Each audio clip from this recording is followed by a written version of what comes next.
It's IBC 2023 and I'm here in Hall 12 at the Fujifilm FUJINON stand, speaking with Luke. Hi, how you doing? Yeah, very well. Thank you for coming by and filming some stuff. Well, so yeah, you've got some news. You've got some new some Duvo news. So we've got some new kit. So originally, the 25-1000 lens, as we all know, was that bridge in the hybrid broadcast cinema market. Right. It was always going to be a series.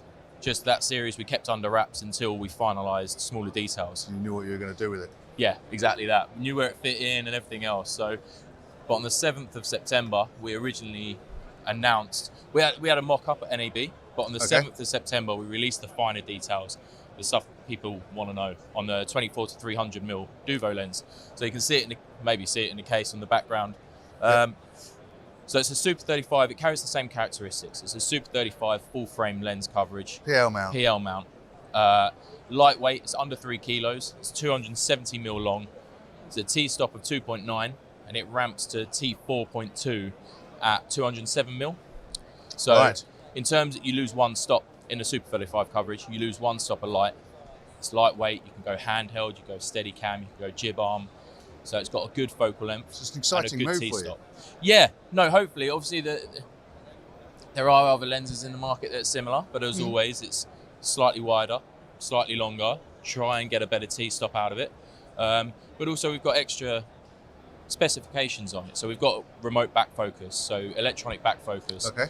What we can do with that is throughout the zoom range, we can ensure the optical quality, because at the factory, what we do is test from wide to telly to wide, and we test the optical dropout on a parfocal lens.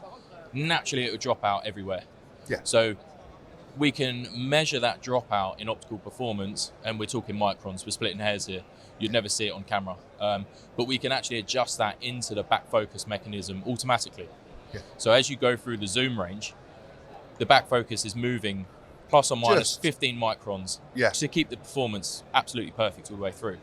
But with that technology, we can actually have what we call remote back focus on an RCP from the likes of Sony, for example. Right. So you can rack focus from the comforts of a gallery using a proper monitor, not a viewfinder. Okay. So if you're in a remote location, if it's on a jib arm, if it's on a 30-foot crane, you're never going to pull the lens down, try and back focus it. You can do it all there at the comfort of your gallery. Yeah. So yeah, and more neat tools features. of a sort of broadcast functionality in a cinematic. In a cinematic lens, that's exactly it. Yeah. So we're really trying to bridge that gap.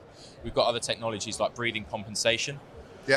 So obviously everyone knows what lens breathing is. Essentially, as you're pulling focus at a certain zoom length, the angle of view physically changes. Yeah. So, but what we can do also is inside the drive unit, we actually change the zoom position ever so slightly automatically to compensate for the angle of view change during focus breathing. So that's a feature we've also implemented in there, which is really nice when you're pulling like soft focus on live events or documentary series where you're pulling focus on something or someone, the subject. Yeah. So yeah, it's a new branch for us. We've got some really good feedback on the 25-1000 is obviously, by now everyone probably knows it. We've done some amazing productions. We've done some incredible tests and demos with some big names, and so far actually no complaints. Well, this market seems to be a growing market, so it seems like a sensible move, a sensible step in the right direction. Correct. Yeah. And we haven't got any. We're not delivering yet. Yeah. When are you expected to have your units in stock to play with? Good question. So we should have the 24-300 should be with us December, January time on a demo basis. So I'll have one or two in the UK, and obviously all the key customers will be, actively seeking demos with their end users. So December, January. The initial shipment should be March. So we've got a medium amount of time to play with. So we've got some time, but it's now time to start planning. Correct. And a fantastic year to have it in 2024. Yeah, brilliant. Correct.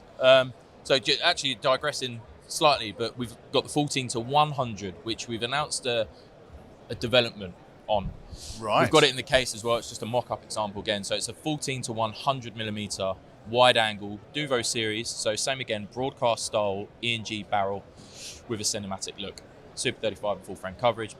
Exactly all the features we just talked about, but in a 14-100. Yeah. Which, discussing with some others, that it bridges that gap really nicely.